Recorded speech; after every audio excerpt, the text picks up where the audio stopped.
Hello friends, welcome to my channel KL study. Friends, आज हम करेंगे हमारे EVS के प्रीवियस ईयर क्वेश्चन पेपर को सॉल्व। ठीक है, जो आपके दिसंबर 2021 में आपके एग्जाम्स हुए थे CTET के, वहाँ पर हम मतलब आपके डेट वाइज यहाँ पर आपको मतलब जो आपका पेपर है वो सॉल्व कराएंगे। ठीक है, तो सबसे पहले आपके जो एग्जाम्स हैं वो CTET के, वो आपके कब से कब तक हुए थे? आपके 16 दिसंबर से स्टार्ट हुए थे। ठीक है, और आपके जनवरी तक चले हुए थे, 21 जनवरी था। ठीक है, लास्ट। तो आज हम करेंगे हमारे 16 दिसंबर के EVS के पेपर का एनालिसिस। ठीक है, तो आप यहाँ पर अंत तक बने रहिए और आप अपने क्वेश्चन का आंसर जरूर दीजिए और अंत में बताइए कमेंट्स में कि आपने कितने आंसर सही किए हैं, क्योंकि जो प्रीवियस ईयर क्वेश्चन पेपर होते हैं ये लगाने से आपको बहुत ज़्यादा बेनिफिट होता है, क्योंकि प्रीवियस ईयर क्वेश्चन पेपर से आपके बहुत सारे क्वेश्चन रिपीट होते हैं। आपने पिछली बार देखा होगा कि कितने सारे क्वेश्चन आपके रिपीट हुए थे और किस तरह से क्वेश्चन पूछे जाते हैं, यहाँ पर आपको ये भी नॉलेज हो जाएगा। ठीक है, तो आइए देरी ना करते हुए शुरू कर लेते हैं अपना सेशन। ये रहेगा आपका 16 दिसंबर, फर्स्ट पेपर है ये आपका, और फर्स्ट शिफ्ट का ये क्वेश्चन रहेगा। मतलब वैसे तो एक ही शिफ्ट में मतलब दोनों पेपर होते हैं, पहली शिफ्ट में आपका पेपर फर्स्ट होता है और सेकंड शिफ्ट में सेकंड पेपर होता है। ठीक है, तो ये हमारी पेपर फर्स्ट रहेगा। ठीक है, तो आइए देखते हैं पहला क्वेश्चन यहाँ पर क्या पूछा गया था। तो यहाँ पर सबसे पहले पूछा गया था क्वेश्चन आपका, कोडोक कहाँ के लोगों की बोलचाल की भाषा है। ठीक है, तो यहाँ पर आपको जितने भी ऑप्शन दिए गए हैं इनका हम पूरा डिटेल से आपको एक्सप्लेन करेंगे, ताकि आपका अन्य यदि क्वेश्चन यहाँ से बनता है तो आपका करेक्ट होना चाहिए। तो पूछा गया था कि जो कोडोक भाषा है वो कहाँ के लोगों के बोलचाल की भाषा है, तो आपको इसका आंसर देना है कमेंट्स में कि कोडोक भाषा कहाँ के लोगों के बोलचाल की भाषा है। तो आपको जितने भी हमने अभी तक NCERT बेस्ड EVS के सेशन कराए हुए हैं वहाँ पर इस सारे टॉपिक आपको कंप्लीट करा दिए हैं।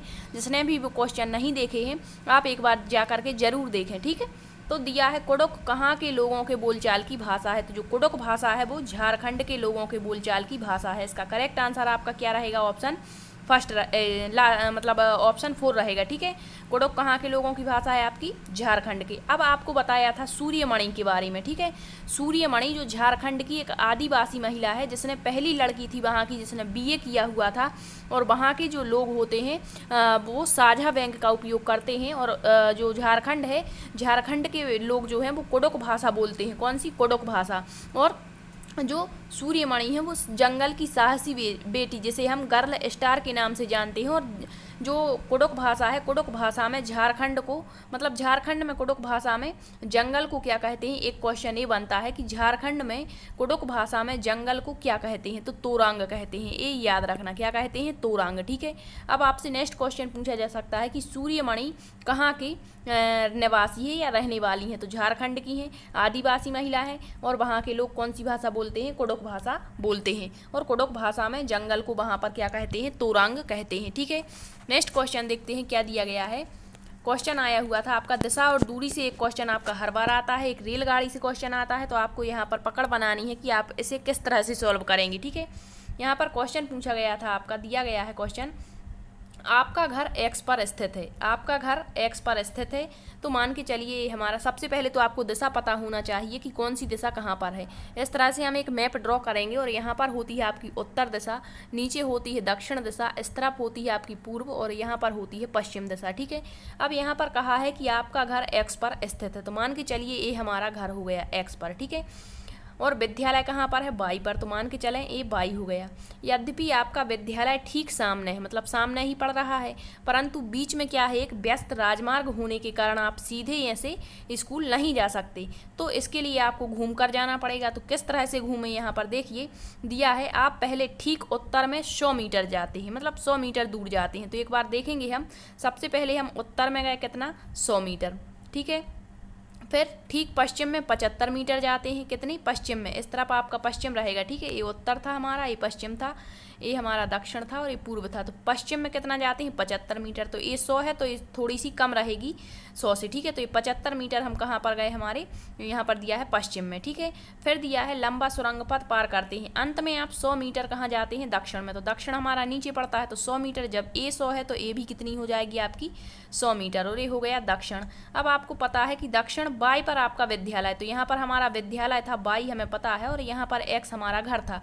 तो यही पूछा है कि ए आपको अंत में ध्यान रखना है अच्छे से कि पूछा क्या है, विद्यालय के सापेक्ष घर पूछा है या घर के सापेक्ष विद्यालय। यहाँ पूछा है कि वाई पर विद्यालय है और विद्यालय के सापेक्ष आपका घर कहाँ है। तो इस तरह से हम एक लाइन ड्रॉ कर देंगे और यहाँ देख सकते हैं आप कि ये विद्यालय जो हमारा है ये हमारा पश्चिम में है और विद्यालय के सापेक्ष पूछा है घर किस दिशा में होगा, तो ठीक पूर्व में होगा और कितनी दूरी पर। तो जब ए 75 है तो ये भी हमारी कितनी हो जाएगी 75, तो ठीक पूर्व में 75 मीटर। ठीक है, इसका करेक्ट आंसर आपका हो जाएगा ऑप्शन नंबर थर्ड। कौन सा हो जाएगा? Option third is the right answer, 75 metre ठीक पूर्व में। ठीक है, नेक्स्ट क्वेश्चन देखते हैं क्या दिया है आपका। यहाँ पर देख सकते हैं क्वेश्चन पूछा गया था रेलगाड़ी से और हर शिफ्ट में ये क्वेश्चन आया हुआ था। ठीक है, और कभी कभी तो इसका रिपीट भी हो जाता, सेम यही क्वेश्चन आपको नेक्स्ट शिफ्ट में देखने को मिल जाता है। ठीक, तो यहाँ दिया गया है कि कोई रेलगाड़ी है जो नागरकोइल से 5 जून 2020 को 4:15 मतलब इतने बजे चलती है और 7 जून 2000 को प्रातः मतलब यहाँ 21 होगा। ठीक है, 3:15 पर गांधीधाम पहुँचती है। तो रेलगाड़ी द्वारा जितनी दूरी तय की गई है वो कितनी है? 2640 किलोमीटर है। तो आपको बताना है कि चाल कितनी रहेगी किलोमीटर प्रति घंटे में। तो आप यहाँ देख सकते हैं 5 जून को चलती है और 7 जून को पहुँचती है, तो मतलब 5 से 6 हो जाएगा और 6 से 7, मतलब यहाँ पर इतने समय में ये पहुँचेगी। अब चली कब है? तो 4:15 पर चली है। ठीक है, तो 4:15 पर जब 5 तारीख को चलती है और 6 को 4:15 पर पहुँचेगी तो कितने घंटे हो जाएंगे? पूरे 24 घंटे हो गए। ठीक है, और पहुँचती कब है? 3:15 पर। तो यहाँ पर फिर से ये 24 घंटे हम ले लेंगे। ठीक है, क्योंकि फिर से यहाँ पर 4:15 से चलेगी और यहाँ पर 4:15 ही ले लेंगे हम, फिर 1 घंटे हम यहाँ पर कम कर देंगे, तो 4:15 पर पहुँची मान के चलिए। ठीक है, तो यहाँ भी 24 घंटे हो गए पूरे। तो यहाँ पर दिया है 4:15 से 3:15, तो 1 घंटा हम यहाँ पर कम कर देंगे तो यहाँ हो जाएगा आपका 23 घंटे। ठीक है, तो ये पूरे 24 घंटे और 23 घंटे मिला करके टोटल समय कितना हुआ हमारा? यहाँ पर 24 और 23 मिलाकर के हो जाएगा 47 घंटे। कितने? 47 घंटे का समय लेती है। अब आपको सूत्र से यहाँ पर निकाल लेना है। आपने पढ़ा होगा चाल बराबर होता है दूरी बटे समय। कितना? दूरी बटे समय। तो चाल बतानी है हमें, तो दूरी कितनी दी गई है, कितनी दूरी तय करता है? 2640 किलोमीटर और टाइम हमारा कितना आया है? 47 घंटे। जब हम इसको डिवाइड करते हैं तो आपका मतलब आंसर जो है लगभग 56 करके आएगा, 56.1 पॉइंट करके आएगा। तो इसका करेक्ट आंसर आपका हो जाएगा ऑप्शन नंबर थर्ड। ठीक है, option third is the right answer. ठीक, अब हम देखते हैं नेक्स्ट क्वेश्चन क्या आया हुआ था। यहाँ पर दिया गया है कि बिहार के लोगों के लिए मधुमक्खी पालन, मतलब जो लीची के फूल होते हैं लुभाते हैं। आपको मधुमक्खी के बारे में, चींटियों के बारे में, दीमक के बारे में बहुत ही डिटेल से हमने पढ़ाया हुआ है। आप वहाँ पर जाकर प्लेलिस्ट में और एक बार इस वीडियो को ज़रूर देख लें, क्योंकि इससे आपका क्वेश्चन हर बार ही बनना है। थोड़ी सी लैंग्वेज चेंज कर देते हैं और सेम क्वेश्चन ही बनता है। दिया है बिहार के लोगों ने मतलब जो बिहार के लोग हैं मधुमक्खी पालन प्रारंभ करने की सबसे अच्छी अवधि कौन सी होती है? दिया है जुलाई से सितंबर, अक्टूबर से दिसंबर, जनवरी से मार्च या अप्रैल से जून। तो इसका करेक्ट आंसर हो जाएगा आपका ऑप्शन नंबर सेकंड, अक्टूबर से दिसंबर। क्या? अक्टूबर से दिसंबर जो है वो मधुमक्खी के पालन का सबसे उचित समय होता है। ठीक है, अब एक क्वेश्चन आपका बनता है कि मधुमक्खी पालन का कार्य बिहार राज्य के किस जिले में किया जाता है? तो याद रखना मुजफ्फरपुर जिले में। कौन सा? मुजफ्फरपुर जिले में। ठीक है, अब आपको एक बात ये भी याद रखनी है कि लीची के जो फूल होते हैं वो मधुमक्खियों को बहुत ही लुभाते हैं। एक आपका मतलब आपका जो लैंग्वेज वाला थोड़ा सा बड़ा क्वेश्चन करके पूछा जाता है, तो पूछ लेते हैं मधुमक्खी के झत्ते के बारे में। ठीक है, जैसे कह देंगे कि मधुमक्खी के झत्ते में एक रानी मधुमक्खी होती है जो अंडे देने का काम करती है। ठीक है, नेक्स्ट पूछ लेगा कि जो श्रमिक मधुमक्खियाँ होती हैं वो झत्ते के लिए अति महत्वपूर्ण होती हैं। नर मधुमक्खी केवल प्रजनन का कार्य करती है। तो इस तरह के ऑप्शन बना करके देते हैं और पूछ लेते हैं कि निम्न में से कौन सा एक कथन गलत है। ठीक है, तो ये भी आपको अच्छे से याद रखना है। इसके बाद देखते हैं नेक्स्ट क्वेश्चन क्या आया हुआ था आपका। पूछा गया था कि बेलक्रो की घटना आपको हमने बताई हुई है जो आपकी एनसीईआरटी में दी गई है। यहाँ दिया है बेलक्रो का उपयोग बहुत सी चीज़ों को एक दूसरे के साथ चिपकाने में किया जाता है। निम्न में से किसने प्रकृति से प्रेरणा लेकर बेलक्रो को बनाया था? तो यहाँ पर पूछा गया है कि जो बेलक्रो है यह घटना किसके समय की है, मतलब किसने इसे बनाया है? तो आपको पता होगा, हमने बताया हुआ था आपको जब बाला करके पढ़ाया था। बाला का फुल फॉर्म क्या होता, बेलक्रो क्या होता है। ठीक है, रोनाल्ड रॉस क्या होते हैं, मलेरिया परजीवी के बारे में बताया था, तब हमने आपको बेलक्रो के बारे में भी बताया था। तो आपको पता होगा कि जो जॉर्ज मेस्ट्रल है, इसका करेक्ट आंसर हो जाएगा ऑप्शन थर्ड, जॉर्ज मेस्ट्रल। जब ये 1942 की घटना थी, जब ये अपने कुत्ते के साथ सैर पर गए हुए थे जॉर्ज मेस्ट्रल।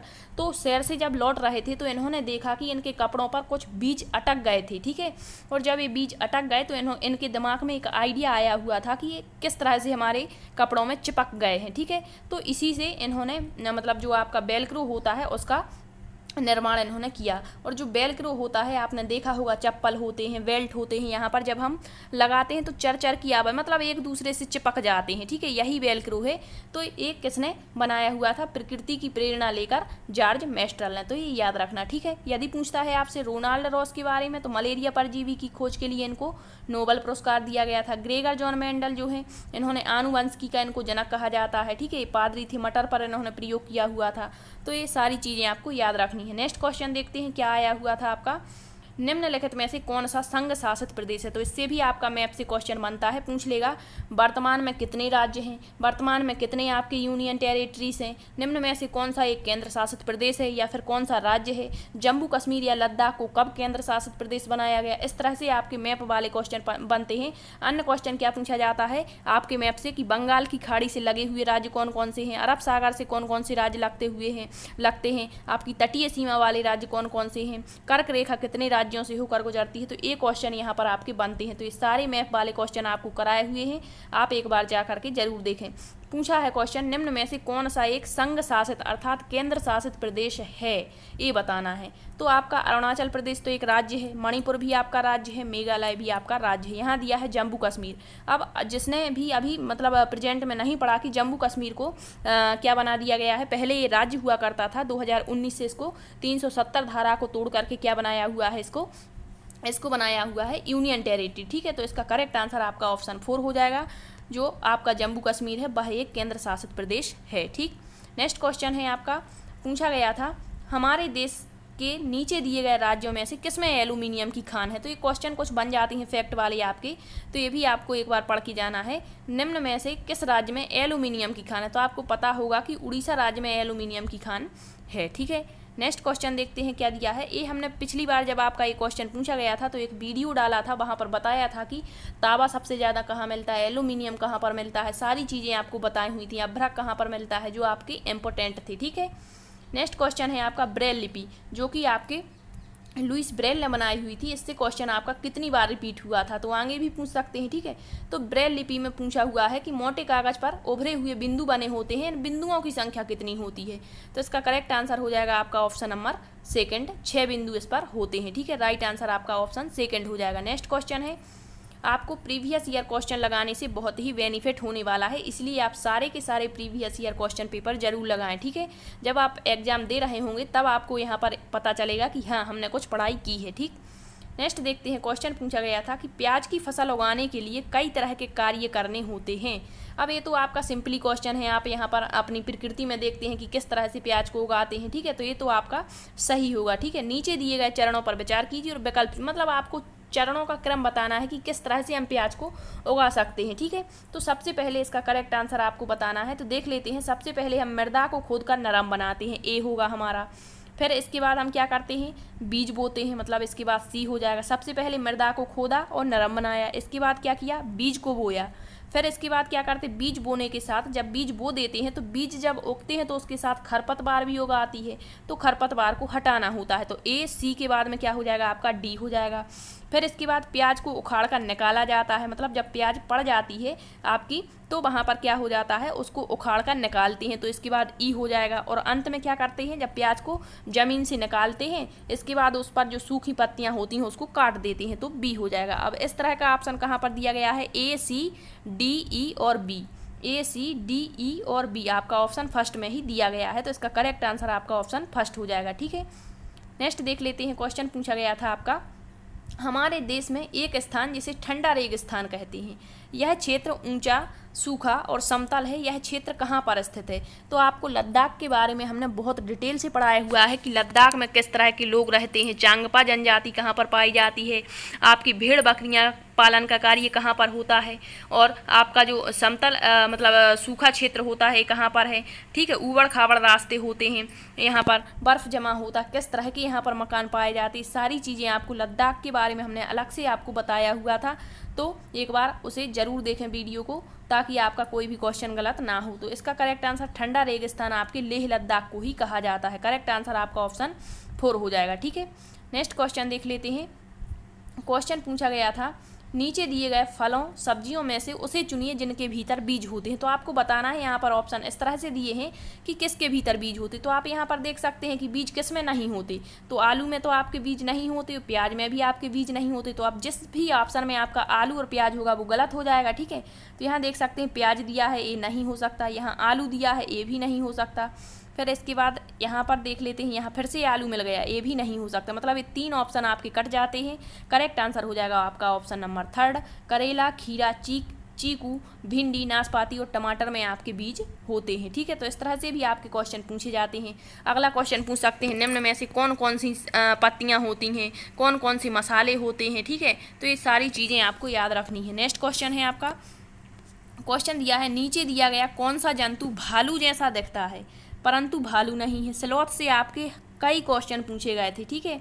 दिन में लगभग 17 घंटे वृक्षों की शाखाओं से, कभी तो ऐसा पूछ लेते हैं और कभी पूछ लेते हैं निम्न में से स्लॉथ के बारे में कौन सा कथन गलत है। अब आपके ऑप्शन में दे देंगे भालू जैसा दिखता है, भालू नहीं है। दूसरा ऑप्शन दे देंगे लगभग 17 घंटे सोता है, औसत उम्र 40 वर्ष होती है, ठीक है। तो किसी भी तरह से क्वेश्चन दे दें, आपको अच्छे से पढ़ना है। दिया है भालू नहीं है लेकिन भालू जैसा दिखता है, 17 घंटे वृक्षों की शाखाओं। एक क्वेश्चन पिछली बार पूछा था कि वह कौन सा जानवर है जो जिस वृक्ष पर रहता है उसी की पत्तियां खाता है, तो वो स्लॉथ है। फिर दिया है वृक्षों की पत्तियों को खाता है, जंतु की औसत आयु 40 वर्ष होती है, अपने पूरे जीवन में मुश्किल से 8 वृक्षों पर घूमता है और एक वृक्ष पर यह 5 वर्ष तक ही रहता है। तो जब 5 वर्ष तक रहता है और अपने जीवन में 8 वृक्षों पर घूम पाता है, तो टोटल मिलाकर के कितना हो जाएगा औसत उम्र उसकी, लगभग 40 वर्ष, ठीक है। तो इस तरह से तो ये पूछा है कौन सा जानवर है, तो इसका करेक्ट आंसर आपका ऑप्शन 4 हो जाएगा, स्लॉथ है। कौन सा है, स्लॉथ है, ठीक है। आपको जानवर के बारे में पढ़ाया था, हाथी, स्लॉथ हो गया आपका, भालू, बाघ और इसके बाद डॉल्फिन, सारे जानवर हमने पढ़ा रखे हैं आपको, ठीक है। नेक्स्ट क्वेश्चन यहाँ पर दिया गया है आपका, यहाँ पर घर से पूछा गया था, मिलान वाला क्वेश्चन था, किस तरह के घर कहाँ पर होते हैं, ठीक है। तो आपको पता होना चाहिए ये घर वाला मतलब आवास कहाँ पर किस चीज़ के बने होते हैं, इससे आपका हर बार क्वेश्चन बनता है। तो दिया है असम, आपको पता होगा असम में बांस के खम्भों पर बने घर होते हैं। तो पहले देख लेते हैं ऑप्शन 3 यहाँ पर मिल रहा है। फिर दिया है लद्दाख, लद्दाख में पत्थर के बने घर, लकड़ी के फर्श और लकड़ी की चपटी छतें। मतलब यहाँ पर ए मिलान मतलब दिया गया है, मतलब ये यही रहेगा इसका। तो ऑप्शन बी मतलब बी का हो जाएगा सेकंड। तो इस तरह का ऑप्शन कहाँ पर है आपका, ऑप्शन 3 में देखने को मिल रहा है। फर्स्ट का हो गया सेकंड, सॉरी 3, और बी का हो गया हमारा सेकंड। फिर दिया है मनाली, मनाली में किस तरह के घर होते हैं, पत्थर लकड़ी के बने ढालू छत वाले घर, तो सी हो गया। और राजस्थान में मिट्टी के घर, ठीक है। तो इसका करेक्ट आंसर आपका ऑप्शन 3 हो जाएगा।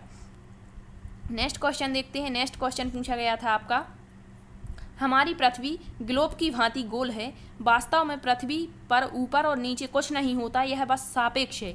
हम भारत के लोग वास्तव में पृथ्वी के पृष्ठ पर नीचे दिए गए जिस देश के लोगों के सापेक्ष उल्टे खड़े हैं, वह देश कौन सा है। तो इसका क्वेश्चन कहीं कहीं किसी बुक में आपको ऑस्ट्रिया देखने को मिलता है, कहीं कहीं अर्जेंटीना। तो जो आपके 2021 में एग्जाम्स में एक क्वेश्चन आया था, जो आपका सीटेट है, उसने अर्जेंटीना को राइट माना है। तो इसका करेक्ट आंसर आपका अर्जेंटीना ही होगा, ठीक है। नेक्स्ट क्वेश्चन देखते हैं। नेक्स्ट क्वेश्चन पूछा गया था आपका, अपने खेतों में अधिक उपज प्राप्त करने के लिए किसान उर्वरकों और पीड़कनाशियों का अधिकता में उपयोग करके खेतों में बार बार धान की फसल उगा रहा है। यह उसका व्यवहार खेती को किस तरह से बर्बाद मतलब मृदा को कैसा बनाएगा, बर्बाद तो नहीं कह सकते, ठीक है। तो जब बार बार आप किसी चीज़ को उगाते हैं, पीड़कनाशी मतलब दवाइयों का अधिक उपयोग करते हैं, तो वो क्या करेगा, आपको केवल धान की फसल के लिए उपयोगी बनाएगा, नहीं, अन्य फसलों के लिए उपजाऊ तो बनाएगा ही नहीं। यहाँ पर इसका करेक्ट आंसर ऑप्शन 4 होगा आपका, कि जो अधिक मात्रा में पीड़कनाशियों के यदि हम उपयोग करते हैं तो वो हमारी फसल उगाने के लिए अनुपयुक्त बनाए, मतलब जो मृदा होगी आपको उसकी बंजर बना देगा, ठीक है। तो करेक्ट आंसर आपका ऑप्शन 4 हो जाएगा। नेक्स्ट क्वेश्चन देखते हैं क्या पूछा है। नेक्स्ट क्वेश्चन था, निम्नलिखित में से कौन सा समूह EVS पाठ्यक्रम में सुझाई गई 6 थीमों में से 4 को सही ढंग से प्रस्तुत करता है। थीम से आपका क्वेश्चन ना आए ऐसा हो ही नहीं सकता, तो थीम को अच्छे से आपको याद रखना है। सब थीम कौन कौन सी होती हैं, थीमें कौन सी होती हैं, ये क्वेश्चन आपका पूछा जाता है। क्वेश्चन पूछ लेते हैं, निम्नलिखित में से कौन सी मुख्य थीम है या कौन सी उप थीम है, कौन सी नहीं है, इस तरह से क्वेश्चन बनता है। तो आपको पता होगा कि पर्यावरण अध्ययन में 6 आपकी थीमें होती हैं जो मुख्य थीमें होती हैं और 4 उप थीमें होती हैं। तो 6 थीमों के बारे में आपसे यहाँ पूछा है 4 थीमें कौन कौन सी हैं। तो थीम आपकी सबसे पहले होती है आपकी कौन सी, भोजन होती है।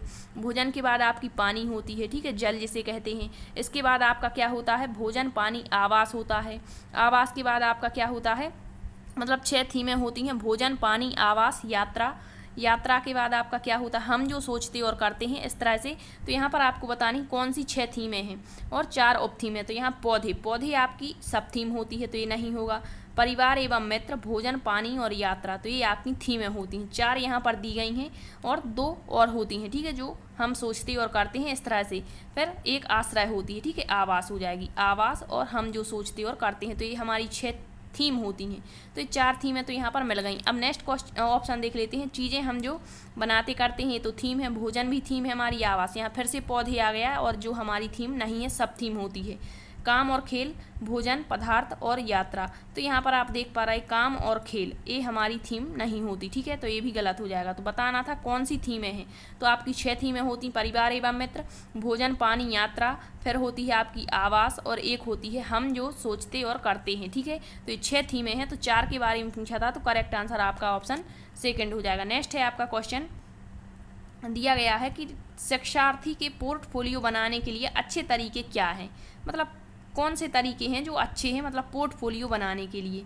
तो दिया है एक विशिष्ट कारण के आधार पर, एक विशिष्ट कारण के आधार पर क्या दिया है, एक विशिष्ट कारण के आधार पर पोर्टफोलियो में शामिल किए जाने वाले काम का चयन करना हो सकता है, काम की वस्तुओं का चयन करना, शिक्षार्थी से अपने काम का चयन और उसको अपने पोर्टफोलियो में शामिल करवाना, एक समय की अवधि में शिक्षार्थियों को इकट्ठा करना। मतलब इसका करेक्ट आंसर आपका ए, बी और डी हो जाएगा, ठीक है।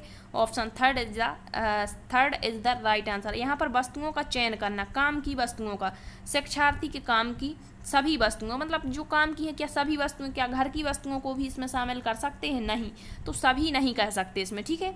तो इसका करेक्ट आंसर आपका ए, बी और डी होगा। बी मतलब ए, बी और डी होगा, मतलब ए होगा, बी होगा और डी। यहाँ दिया पोर्टफोलियो में काम का चयन कर, शिक्षार्थी अपने काम का, इसका मतलब सी आंसर गलत होगा, ठीक है। यहाँ पर थोड़ा सा कन्फ्यूजन है, आपको एक बार इसका हम अच्छे से आंसर देख करके बताएंगे कि इसका करेक्ट आंसर मतलब सी टेट ने माना क्या है, ठीक है। फिर भी इसका जो राइट आंसर होगा आपका थर्ड ही होगा, ए, बी और डी, ठीक है। नेक्स्ट क्वेश्चन देख लेते हैं, दिया गया है NCF 2005 के अनुसार निम्न में से कौन सा EVS के पाठ्यक्रम के बारे में सही है। मतलब आपको बताना है कि EVS के पाठ्यक्रम के बारे में सही क्या है। तो आपने एकीकृत उपागम पढ़ा होगा पर्यावरण अध्ययन में, जो कि एकीकृत उपागम होता है, यह बात करता है आपके एकीकरण की, ठीक है। यह कहता है कि जो सामाजिक विज्ञान है, जैसा आपका विज्ञान हो गया, तो इसको अलग अलग सब्जेक्ट के रूप में ना पढ़ा करके हम पर्यावरण में इसको एकीकृत करके पढ़ाएं तो बेटर रहेगा, ठीक है। तो यह किस बारे में बात करता है, तो इसका करेक्ट आंसर होगा आपका ऑप्शन नंबर 4, EVS का पाठ्यक्रम विज्ञान, सामाजिक विज्ञान और पर्यावरण के एकीकरण का, मतलब एकीकरण पर जोर देता है। कहता है कि इसको अलग अलग ना करके पर्यावरण में ही शामिल करके बताया जाए, ठीक है। तो राइट आंसर आपका ऑप्शन 4 होगा। नेक्स्ट क्वेश्चन है, दिया गया है यहाँ पर EVS शिक्षक मतलब जो है अपने शिक्षार्थियों को पड़ोस में इस्तेमाल होने वाले ईंधनों पर एक सर्वेक्षण करवाने को करता है। मतलब अपने आसपास जो ईंधन का इस्तेमाल हम करते हैं, इस पर सर्वेक्षण करवाने की बात कहता है एक शिक्षक EVS का। तो इस सर्वेक्षण के संचालन के दौरान निम्न में से कौन सी प्रक्रिया कौशल को विकसित किया जा रहा है। तो जब बच्चों से स्वयं सर्वेक्षण करवाएगा तो यहाँ पर क्या होगा कि बच्चों में परिकल्पना बनाना तो नहीं हो सकता, समालोचना मतलब चिंतन की तो बात ही नहीं है, बच्चे स्वयं से चिंतन नहीं करेंगे। यहाँ पर रिकॉर्डिंग, अभिलेखन और सुनने के कौशल को विकसित करेगा। इसका राइट आंसर आपके सीटेट ने थर्ड माना था, ठीक है। नेक्स्ट है यहाँ पर पूर्वानुमान और रिपोर्टिंग, ये भी गलत होगा, ठीक है। तो इसका राइट आंसर आपका ऑप्शन थर्ड हो जाएगा। नेक्स्ट क्वेश्चन है आपका, दिया गया है सीखने के लिए निरंतर आकलन के आवश्यक तत्व क्या हैं। मतलब सीखने के लिए निरंतर आकलन यदि करना है तो आवश्यक तत्व क्या होंगे। दिया है इसका उपयोग बच्चों के बारे में फैसला सुनाने के लिए, फैसला तो कहीं नहीं सुनाया जाएगा, गलत हो गया। इसे सीखने की स्थितियों में निहित किया जाना चाहिए, सीखने की स्थितियाँ निहित कर सकते हैं। यहाँ पर दिया है यह शिक्षकों को उनकी शिक्षण अधिगम विधि को समायोजित करने की गुंजाइश पैदा, ये भी गलत हो जाएगा। फिर दिया है सह शिक्षार्थियों को अपने काम की निगरानी और सुधार के लिए कोई गुंजाइश नहीं प्रदान करता है। तो इसका करेक्ट आंसर आपका ऑप्शन क्या हो जाएगा यहाँ पर, ऑप्शन नंबर 3 बी और सी। यहाँ पर दिया है बी और सी, दिया है कि आवश्यक तत्व क्या हैं, तो बी और सी इसका राइट आंसर हो जाएगा। यहाँ पर दिया है क्या, इसका उपयोग बच्चों के बारे में फैसला नहीं हो सकता, इसे सीखने की स्थितियां निहित हो सकता है, या शिक्षकों को उनकी शिक्षण अधिगम विधि को समय गुंजाइश से भी हो सकता है। फिर दिया सह शिक्षार्थियों को अपने काम की निगरानी और सुधार के लिए गुंजाइश पैदा नहीं करता, ये गलत हो जाएगा, नहीं दिया है। ठीक है, तो राइट आंसर बी और सी होगा, और बी और सी कहाँ पर दिया गया है आपका, ऑप्शन नंबर 3 में बी और c is the right answer. Next question है, दिया है क्वेश्चन क्या, कुणाल ने कपड़ों की बंधेज की रंगाई पर कार्यशाला करने के लिए अपने विद्यालय में स्थानीय कारीगर को आमंत्रित किया है। मतलब जो बंधेज की रंगाई कर रहा है कार्यशाला में, उसमें विद्यालय में स्थानीय कारीगर को बुलाया है। तो स्थानीय कारीगर को आमंत्रित करने के उद्देश्य निम्नलिखित में से किसके अतिरिक्त कौन कौन से हैं, मतलब एक नहीं होगा, बाकी सभी होंगे। तो यहाँ दिया है शिक्षार्थी कारीगर के ज्ञान और कौशल की सराहना करे, हो सकता है। शिक्षार्थी मतलब नहीं हो सकता, मतलब इसका उद्देश्य क्या है बुलाने का, शिक्षार्थी टाई और रंगाई के उपयोग तकनीक की सराहना नहीं करवाना किसी की। ठीक है, टाई और डाई को हाथ से करने, ये भी नहीं। इसका करेक्ट आंसर शिक्षार्थियों को स्थानीय भाषा सिखाने में, जब कारीगर को स्वयं कार्य करते हुए देखेंगे बच्चे, तो वो स्थानीय भाषा में सिखाएगा और सीख सकेंगे बच्चे। ठीक है, तो स्थानीय मतलब उसकी स्वयं की भाषा जो होती है उसमें सीख सकेंगे। तो राइट आंसर आपका ऑप्शन 3 हो जाएगा। ठीक है, नेक्स्ट है क्वेश्चन दिया गया है आपका, मेहर के पास कक्षा में कुछ शिक्षार्थी हैं जो प्राकृतिक आपदा के कारण अपने मूल स्थान से विस्थापित हो गए हैं और उन्हें विद्यालय वातावरण में समायोजित करने में समस्या है। एक ईवीएस शिक्षक के रूप में आप क्या करेंगे। तो यहाँ पर दिया है प्राकृतिक आपदा के कारण मूल स्थान से विस्थापित हो गए हैं, तो क्या उन्हें धैर्यवान होने को कहेंगे ताकि वो स्वाभाविक रूप से समय के साथ समायोजित हो सके, नहीं। फिर दिया है केवल विस्थापित शिक्षार्थी, केवल की तो बात ही नहीं है। फिर दिया है उन्हें एक तथ्य के रूप में विस्थापन को तुरंत स्वीकार करने के लिए प्रोत्साहन करेंगे, और दिया है उन्हें अन्य शिक्षार्थियों के साथ बातचीत करने में और कहानियों को भी साझा करेंगे। तो इसका करेक्ट आंसर आपका ऑप्शन 4 होगा। यहाँ पर तुरंत स्वीकार करने में मतलब उनको हम फोर्स नहीं कर सकते कि तुरंत इसे स्वीकार कर लो, ठीक है, जब तक वो स्वयं से स्वीकार ना करना चाहें। तो ये तीनों गलत हो जाएंगे। इसका राइट आंसर आपका ऑप्शन 4 होगा।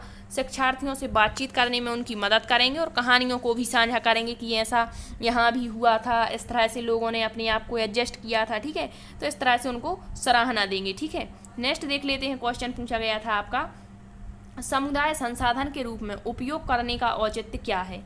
तो समुदाय संसाधन के रूप में उपयोग करने का औचित्य, यह समुदाय में ज्ञान को अनायास स्वीकार करने में मदद करेगा, यह बिना प्रश्न करे स्थानीय ज्ञान को लोकप्रिय बनाने में। फिर दिया है समुदाय को अपने बच्चों में हिस्सेदारी, और बिल्कुल यही राइट आंसर होगा ऑप्शन 3 कि जो समुदाय है उसको संसाधन के रूप में हम उपयोग करने का औचित्य क्या है। तो समुदाय को अपने बच्चों को सीखने में हिस्सेदारी है और उन्हें शामिल होने की ज़रूरत है। ठीक है, नेक्स्ट क्वेश्चन है, क्वेश्चन दिया है आरोही ने अपनी शिक्षार्थियों को अपनी कक्षा का मानचित्र खींचने को कहा, यह क्रियाकलाप विकास करने में सहायक है। तो मानचित्र से क्वेश्चन आता है, मानचित्र का उपयोग क्यों किया जाता है। तो इसका करेक्ट आंसर आपको पता होगा, दिशा, सापेक्ष स्थिति, अभिविन्यास की समझ के लिए। तो इसका राइट आंसर ऑप्शन 3 हो जाएगा, अभिविन्यास और सापेक्ष स्थिति की समझ। नेक्स्ट क्वेश्चन है, क्वेश्चन दिया गया है निम्नलिखित में से क्या पाठ्यचर्या के विकास के लिए मार्गदर्शक सिद्धांत नहीं है। क्वेश्चन अच्छे से पढ़ना है। एक ऐसा ऑप्शन दिया गया है जो मार्गदर्शक सिद्धांत का पालन नहीं करता। विद्यालय ज्ञान को बाह्य ज्ञान से जोड़ना, बिल्कुल। सुनिश्चित करना कि अधिगम रटंत विधियों से परे हो जाए, बिल्कुल। परीक्षा को आसान बनाना, ये मार्गदर्शक सिद्धांत नहीं होता है। ठीक है, पाठ्यचर्या को समृद्ध बनाना ताकि वह पाठ्य पुस्तकों तक सीमित ना रहे। तो पूछा है कौन सा एक सही मार्गदर्शक सिद्धांत नहीं है। तो राइट आंसर ऑप्शन 3 हो जाएगा, परीक्षा को आसान बनाना हमारी पाठ्यचर्या के विकास का हिस्सा नहीं है। ठीक है, नेक्स्ट क्वेश्चन है आपका, ईवीएस में शिक्षार्थियों के आकलन करते समय बचना होगा, किससे बचना चाहिए। शिक्षार्थियों का यदि आप आकलन कर रहे हैं तो जानकारी एकत्रित करने के विभिन्न तरीकों का उपयोग करना चाहिए, बिल्कुल। अधिगम, सटीक विवरण के लिए घटना की तत्काल रिकॉर्डिंग करनी चाहिए, ये भी सही है। और आकलन के आधार के रूप में समूह में उपयोग करना, ये भी सही है। पूछा है किससे बचना चाहिए, तो आकलन के समय तकनीकी भाषा के उपयोग से बचना चाहिए।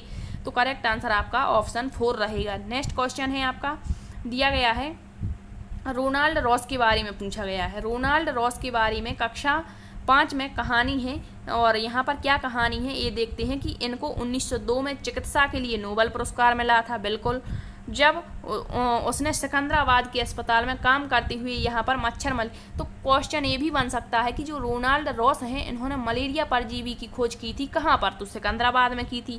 1902 में इनको नोबेल पुरस्कार मिला था। उन्होंने अपने शब्दों में बताया कि कैसे उन्होंने मच्छर का पीछा करते हुए समय बिताया, मच्छरों के पेट को खोलने के लिए उसे काटा, सूक्ष्मदर्शी से अवलोकन किया। रोनाल्ड रॉस के बारे में क्या मतलब इसे शामिल करने का उद्देश्य क्या है ईवीएस में, तो शिक्षार्थियों को वैज्ञानिक प्रक्रियाओं के बारे में समझाने में मदद करना, शिक्षार्थियों को कहानियाँ लिखने के लिए प्रेरित करना, शिक्षार्थियों को विभिन्न खोजों के बारे में रोमांचक कहानियाँ एकत्रित करने के लिए प्रोत्साहन, और विज्ञान और इतिहास की सराहना करने के लिए। तो इसका करेक्ट आंसर क्या हो जाएगा आपका ए, सी और डी। क्या होगा, ए, सी और D. Right answer option second होगा। कहानियाँ लिखने के लिए प्रेरित करना तो बिल्कुल नहीं होगा, ठीक है, क्योंकि लिखना केवल एक मतलब एक तरीके से क्या होगा, एक आपका सूक्ष्म रहेगा, क्योंकि लिखना यदि हम प्रेरित कर रहे हैं तो बाकी अन्य जो कौशल होते हैं वो छूट जाते हैं, बोलना पढ़ना लिखना ये मतलब छूट जाएंगे, तो यहाँ पर लिखने को प्रेरित नहीं कर सकते, बाकी ये सभी सही हो जाएंगे, ठीक है। तो राइट आंसर आपका ऑप्शन थर्ड हो जाएगा। नेक्स्ट क्वेश्चन है आपका, दिया गया है क्वेश्चन, भूषण अपनी कक्षा सेकंड की भाषा की कक्षा में थीम यात्रा को एकीकृत करना चाहता है, आप किस संसाधन का सुझाव देंगे जो कक्षा में संपादन के लिए उपयुक्त है। तो क्या दिया है, यात्रा पर श्रव्य दृश्य विकल्प, यात्रा पर कविता, यातायात के साधनों पर बच्चों के यातायात पर अनुभव। तो जहाँ पर बच्चे के स्वयं के अनुभव होते हैं वो ऑप्शन बेस्ट होता है, तो इसका करेक्ट आंसर आपका ऑप्शन 4 हो जाएगा। नेक्स्ट क्वेश्चन है, क्वेश्चन दिया गया है कि ईवीएस की कक्षा में शिक्षार्थी पड़ोस में एक भिखारी लड़के के बारे में अवलोकन को साझा करती है, वह जानना चाहती है कि उसके माता पिता उसे स्कूल क्यों नहीं भेजते, एक शिक्षक के रूप में आप शिक्षार्थी को कैसे जवाब देंगे। तो मतलब एक जो ईवीएस की आपकी शिक्षार्थी है, मतलब एक बच्चा है जो कि भिखारी है, वह यह जानना चाहती है उसके बारे में कि उसके माता पिता उसे स्कूल क्यों नहीं भेज रहे, तो आप इसे किस तरह से जवाब देंगे। आप उसे सुनेंगे, अपनी पाठ्य योजना तक सीमित रखेंगे, सीमित रखना बिल्कुल गलत है, व्याख्या करना भी गलत हो जाएगा, साथ अलग से चर्चा करना नहीं, ये हमारी समावेशी शिक्षा का उल्लंघन होगा। फिर दिया है उसके अवलोकन की सराहना करेंगे और पूरी कक्षा में इस पर चर्चा करेंगे। तो राइट आंसर आपका ऑप्शन 4 होगा, ठीक है।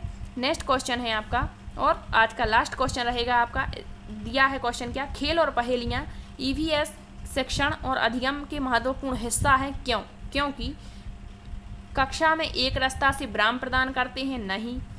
फिर शिक्षा मजे करने की बात तो बिल्कुल गलत है। फिर दिया इनका संपादन करना आसान होता है, ये भी गलत रहेगा। इसका राइट आंसर होगा आपका ऑप्शन 3, वे शिक्षार्थियों को अपने आप पैटर्न को खोजने को मतलब क्या करते हैं, जोड़ देते हैं। तो राइट आंसर आपका ऑप्शन 3 रहेगा। तो ये हुए आपके 16 दिसंबर फर्स्ट पेपर के सभी ईवीएस के 30 प्रश्न। आपने कितने प्रश्न सही किए हैं कमेंट्स में ज़रूर बताएं। इसके बाद हम देखेंगे 16 दिसंबर का था, ठीक है, इसके बाद हम 17 वाला देखेंगे। 17 का शायद पोस्टपोन हो गया था, तो जो भी आपका नेक्स्ट रहेगा वो हम यहाँ पर आपके उसके 30 क्वेश्चन ईवीएस के सॉल्व कराएंगे, ठीक है। आई होप आपको ये सेशन पसंद आया हो। Thank you.